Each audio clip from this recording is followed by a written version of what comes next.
अहिल्यानगर शेवनगांव तालुका में बालम टाकरी से कामड़ी मार्ग पर हुए अतिक्रमण को हटाने का प्रशासन का आश्वासन अब तक पूरा नहीं हो पाया है।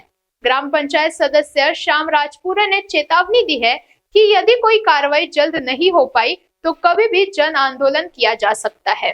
नमस्कार, मैं पूजा विश्वेकर और आप देख रहे हैं NTV 24 न्यूज। शेवनगांव तालुका के बालम टाकरे से कामबी जाने वाले खेत मार्गों और ओड़े के रास्तों पर हुए अतिक्रमण से स्थानीय किसानों और वाहन चालकों को परेशानियों का सामना करना पड़ रहा है। ग्राम पंचायत सदस्य श्याम राजपुरे ने इस मुद्दे को लेकर आमरण अनशन भी किया था। इसके बाद प्रशासन ने 1 महीने के भीतर अतिक्रमण हटाने का लिखित आश्वासन भी दिया था, जिसके बाद अनशन समाप्त हो गया था। लेकिन 1 महीना बीत जाने के बाद भी सड़क और ओढ़े पर हुए अतिक्रमण नहीं हटाए गए हैं। इससे किसानों और ग्रामीणों में नाराजगी बढ़ रही है। श्याम राजपुरे और किसानों ने चेतावनी दी है कि यदि जल्द कार्रवाई नहीं की गई तो बिना किसी पूर्व सूचना के शेवनगांव गेवराई राज्य मार्ग पर जन आंदोलन किया जाएगा। उन्होंने कहा कि किसी भी स्थिति के लिए प्रशासन जिम्मेदार होगा।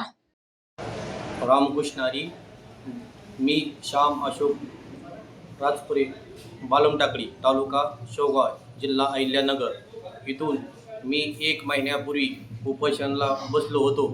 तर कांबी रस्त्यातील वड्यासाठी उपोषणाला बसलो होतो। तर त्या 1 महिन्यापूर्वी मला शासनाने अतिक्रमण काढून देऊन अशी मला शासनाने